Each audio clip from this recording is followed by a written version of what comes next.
पुरणपोळी खाताना असं वाटतं की किती कठीण आहे ही पुरणपोळी बनवायला. मग तीच पुरणपोळी सोप्या पद्धतीने कशी करायची ते मी तुमच्यासोबत शेअर करणार आहे. शिवाय नव्याने शिकणाऱ्यांसाठी सुद्धा काही टिप्स आणि ट्रिक्स मी तुमच्यासोबत शेअर करणार आहे. तर व्हिडिओ शेवटपर्यंत नक्की बघा.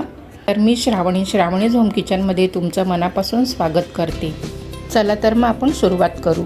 ही चण्याची डाळ मी ह्या वाटीप्रमाणे मी 2 तास फुगत ठेवली होती. चांगली 2-3 वेळा मी धुवून घेतली होती. आता ही कुकरमध्ये शिजायला ठेवायची. यामध्ये डाळ बुडेल इतपतच पाणी घालायचं आहे. आपल्याला जर कट करायचं असेल तर थोडं जास्त पाणी घालायला लागणार. ही जेवढी डाळ आहे त्याच्या बरोबर पाणी ठेवलं की ती बरोबर शिजते. त्यामध्ये 1 चमचा तेल घालायचं आहे. तेल घातल्यामुळे डाळ शिजून वर येत नाही, ती तिथल्या तिथे बसली जाते. आता कुकरला 5 शिट्या करून मीडियम फ्लेमवर आपल्याला डाळ शिजून घ्यायची. सुरुवातीला गॅस फास्ट ठेवायचा आहे, नंतर मग मीडियम फ्लेमवर आपल्याला 5 शिट्या करून घ्यायचे. डाळ शिजते तोपर्यंत आपण कणिक भिजवून घेऊया. आता ज्या वाटीने डाळ घेतली त्याच वाटीने ती वाटी पूर्ण दाबून भरून मी हे गव्हाचं पीठ घेतलंय आणि त्यामध्ये अर्धी वाटी मैदा घेतलाय. आता ह्यामध्ये पाव चमचा मीठ घालायचं आहे. चांगलं मिक्स करून घ्यायचं आहे. ह्यामध्ये 1 टेबलस्पून तेल घालायचं आहे. म्हणजे आपण मोहन घालतो तसं हे मिक्स करून घ्यायचं आहे. पुरणपोळीला नेहमीच साधंच तेल आपण घालायचं असतं, गरम करून वगैरे घालायचं नसतं. पोळी लाटायला सोपी जाईल म्हणून आपण मैद्याचं पीठ ॲड केलेलं आहे. आपण हे साध्या तेलाचं मोहन घालून हे जे असं आपण मिक्स करून घेतलं आहे त्यामुळे आपली पोळी एकदम मऊसूत होणार. आता ह्यामध्ये थोडं पाणी घालून आपण पीठ मळून घ्यायचं आहे. नेहमी चपातीला पीठ मळतो त्यापेक्षा थोडंसं सॉफ्ट आपल्याला पीठ मळून घ्यायचं आहे. हे कणिक नरम भिजून झालं आहे. यामध्ये थोडं तेल घालून अजून आपण चांगलं मळून घ्यायचं. जेवढं कणिक नरम भिजू तेवढं ते आपल्या पुरणपोळीचे पापुद्रा सॉफ्ट होणार. असं पीठ मळून झाल्यानंतर साधारण अशी तार आली पाहिजे. ही अशी तुटते, तर ही अशी तुटलेली नाही पाहिजे. अशी तार खेचल्यानंतर अशी खेचली गेली पाहिजे. अशा तऱ्हेने आपल्याला कणिक भिजवायचं आहे. हाताच्या ह्या भागावर जास्त प्रेस द्यायचा आणि दाबून कणिक मळायचं. मध्ये तेल लावायचं. जरा कडक असेल तर थोडासा पाण्याचा हात मारायचा. क्रॅक झालेलं दिसतंय ते चांगलं मळून आपण प्लेन करायचं आहे. 5 ते 6 मिनटं असं चांगलं तेल आणि पाणी लावून थोडं मळून घ्यायचं आहे. हे बघा, ही अशी तार आली पाहिजे. अशा पद्धतीने आपल्याला कणिक भिजवून घ्यायचं आहे. ते तेल घालायचं. मग ते अजून चांगलं सॉफ्ट होणार. कणिक चांगलं मुरणार तेलामध्ये. ह्या कणकेमध्ये तेल घालून ठेवायचं असं आणि अशी जागा करायची तेल आतमध्ये मुरण्यासाठी. अर्ध्या ते 1 तासासाठी हे असंच मुरायला ठेवायचं आहे. तोपर्यंत ते फुलून येणार. आता आपण चण्याची डाळ चेक करून घेऊया. मी ह्याला 5 शिट्या केल्या होत्या. डाळ चांगली शिजलेली आहे. आता हे चमच्याने असं दाबून त्याचं चांगलं स्मॅश करून घ्यायचे. आपण तेल घातलं त्यामुळे आपली डाळ वर आली नाही, तिथल्या तिथे शिजली आणि डाळीबरोबरच पाणी ठेवलेलं त्यामुळे ती डाळ बरोबर शिजली. असं हे गरम असतानाच आपली डाळ ही घोटून घ्यायची. तर ज्या मापाने आपण डाळ घेतली होती त्याच मापाने तेवढंच आपल्याला गूळ घ्यायचं आहे. हे गूळ ह्यामध्ये मिक्स करायचं आहे आणि चांगलं ढवळून बितळून घ्यायचं आहे. गूळ बारीक किसलेलं घ्यायचं जेणेकरून ते लगेच वितळणार आणि गरम असतानाच हे घालायचं आहे. आता ह्यामध्ये इथे मी केशरचं पाणी बनवलं आहे ते घालायचं आहे. केशर ऑप्शनल आहे. काही लोकांकडे केशर घालतात, तर आमच्याकडे पण केशर आम्ही घालतो. त्यामध्ये एक सिक्रेट जिन्नस घालायचं आहे. ही बडीशेप मी पाण्यामध्ये फुगवली होती, तर त्याचं पाणी थोडं घालायचं आहे. केशरच्या पाण्यामध्ये हे बडीशेपचं पाणी थोडं घातल्याने पुरणपोळीला चांगली चव येते. कधी मी केशर आणि बडीशेपचं पाणी घालून पुरणपोळी तयार करते आणि छान मिक्स करून घ्यायचं आहे. आणि त्यामध्ये 1 टेबलस्पून तूप घालायचं आहे. तूप घातल्याने ते खाली भांड्याला चिकटणार नाही. जरासं जायफळ घालायचं आहे. 1 छोटा चमचा वेलची पावडर घालायची. हे सगळं मिश्रण आता आपल्याला शिजवायला द्यायचं आहे आणि चांगला गोळा होईपर्यंत आपल्याला ढवळत राहायचं आहे. गूळ चांगलं वितळलं गेलं पाहिजे. शिजताना थोडी बडीशेप घातली तरीसुद्धा चालेल. त्याचा सुगंध वेगळा येतो आणि पुरणपोळी खायलासुद्धा छान लागते. हे साईडला असं चिटकायला लागलं आहे, याचा अर्थ त्याचा चांगला गोळा होतो आहे. ते साईडला आलं की समजायचं की आपलं परफेक्ट होतं आहे. ही तुमच्यासाठी टीप आहे. गूळ घातल्यानंतर गुळाचं सुद्धा पाणी सुटतं, त्यामुळे हे पुरण शिजायला जरा वेळ लागतो. मगासपासून ढवळेपर्यंत मला 5-7 मिनटं लागली.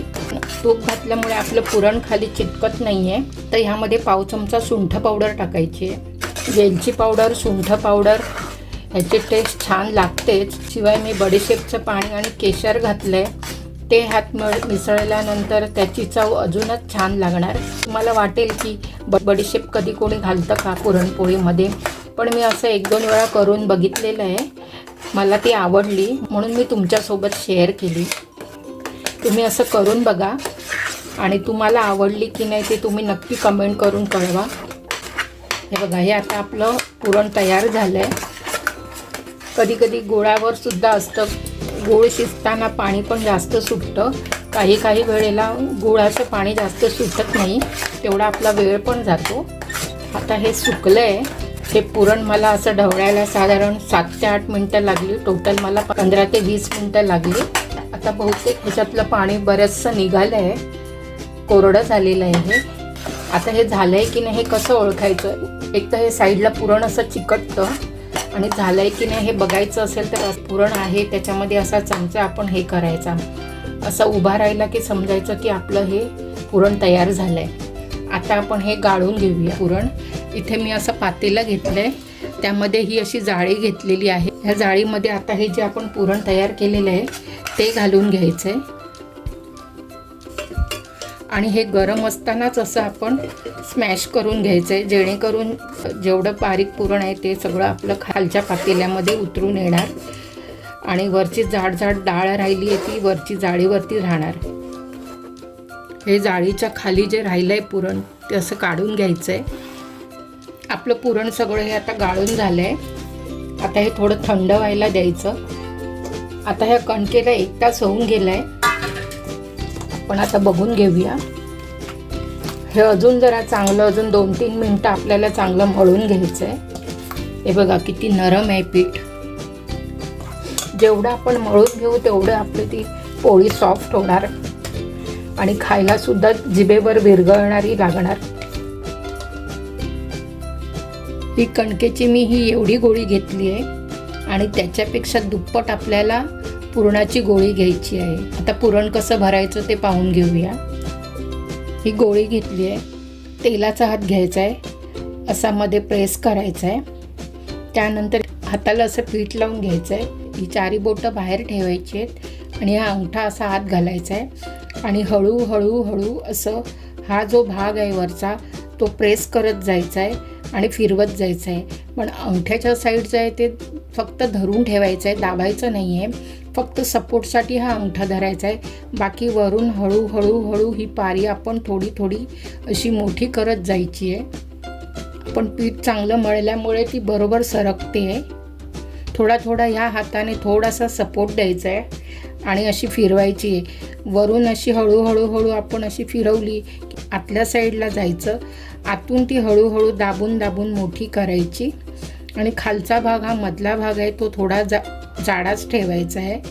आणि नंतर मग असं ह्या अंगठ्याने थोडं दाबून आतला भाग थोडा प्रेस करायचा आहे आणि पारी मोठी करत जायचं आहे. हे बघा ही एकसारखी झाली. आता साधारण बघायचं आपण, ही 4 बाजूला पातळ झालेली आहे, मध्ये थोडीशी जाड आहे. तर हळूहळू अंगठ्याने थोडंसं प्रेस करत ती वाढवायची. ह्या 4 बोटांनी प्रेस करायचा आणि अंगठा वरचेवर हलवायचा आहे. फक्त सपोर्टसाठी अंगठा वापरायचा आहे. आता ही आपली पारी झालेली आहे. तर ह्या पारीमध्ये हा आपला एवढा पुरणाचा गोळा घ्यायचा आहे. आपली गोळी छोटी आहे आणि पुरणाचा गोळा मोठा आहे. इथे थोडंसं पीठ लावायचं आहे आणि मग ते आत असं ठेवायचं आहे.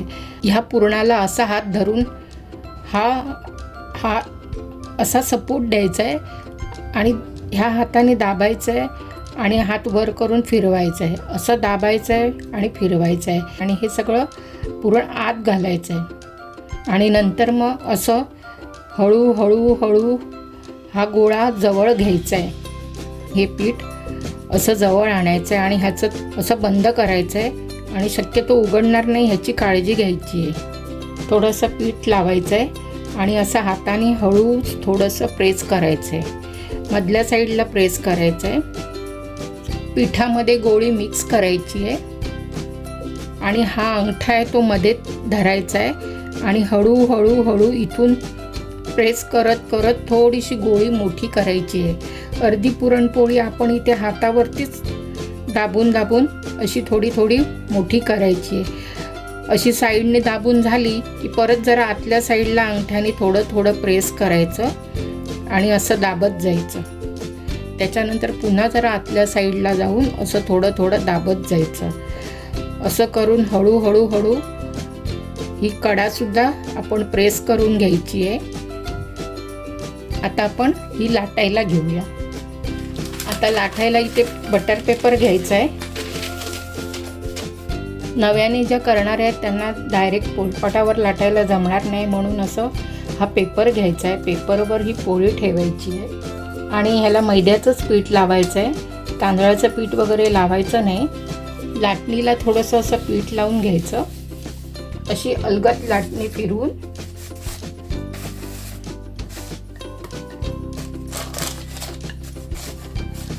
नंतर मग असा पेपर फिरवायचा आहे आणि लाटणी अशी फिरवत जायची. कडेने लाटणी मारायची, असं फिरवायचं, अशी लाटणी मारायची आणि लाटणी अलगद मारायची. कडेने लाटणी अशी मारायची, जेणेकरून हे जे आतलं पुरण आहे ते सगळीकडे पसरलं जाणार. तुम्ही जर पहिल्यांदाच प्रयत्न करत असाल तर जास्त मोठी पुरणपोळी करू नका, थोडी लहानच करा. 1-2 लहान केल्यानंतर थोडा तुम्हाला कॉन्फिडन्स आला की तुम्ही नंतर मग ती हळूहळू मोठी करा. ते वरचं कणिक राहिलं आहे ते असं कपड्याने असं पुसून काढायचं आहे. आता आपण ही पुरणपोळी शेकून घेऊया. पुरणपोळी करायचा पहिलाच प्रयत्न तुम्ही करत असाल तर तुमच्यासाठी एक ट्रिक आहे की पहिली पुरणपोळी घालायच्या आधी तुम्ही जरासं पॅनवर किंवा तव्यावर तेल टाका. घरात एक्स्ट्रा राहिलेली पोळी असेल ती घ्या आणि ती जरा अशी शेकून घ्या पॅनवर किंवा तव्यावर. कारण सुरुवातीलाच आपण जेव्हा पोळी किंवा भाकरी वगैरे ती थोडी पटकन आपली चांगली निघून येत नाही. त्यासाठी आपल्याला नवीन जर तुम्ही करत असाल तर तुम्ही अशा प्रकारे एखादी पोळी किंवा 1-2 पोळ्या तुम्ही अशा तव्यावर नुसत्या अशा शेकून घ्या, जेणेकरून तुम्ही तुमची पहिली पुरणपोळी शेकायला टाकाल तेव्हा ती तुमची चांगली शेकून निघणार. ही एक नवीन गृहिणींसाठी ही एक टीप आहे, तर तुम्ही असं करा. अशी मी डायरेक्ट उचलली आहे. मैद्याचं पीठ आहे ते असं साफ करायचं. ही पुरणपोळी अशी घालायची, अशी उचलायची आणि अशी घालायची.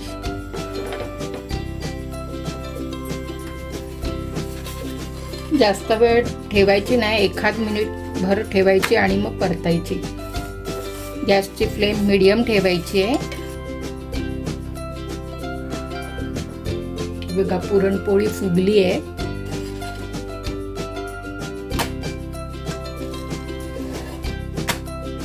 तुम्हाला जर वर घालायचं असेल तर तुम्ही वर घाला, नाहीतर मग खाली उतरल्यानंतर तूप लावा. आणि ही अशी जाळीवर ठेवायची, ही अशी जाळीवर काढून ठेवायची. पोळी झाल्यानंतर कपड्याने आपला पॅन असा पुसून घ्यायचा. मी बटर पेपर नाही घेतला आहे, डायरेक्टच लाटते आहे. आता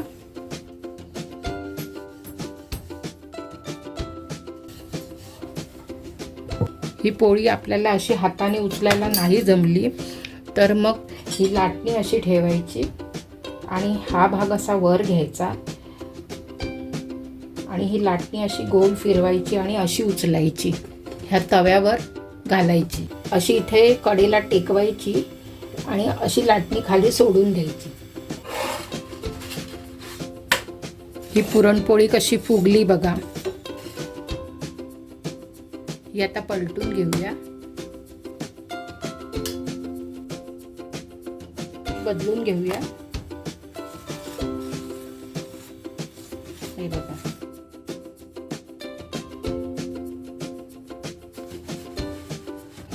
भरपूर पुरण असलेली पुरणपोळी, एकदम सॉफ्ट पुरणपोळी आपली तयार आहे.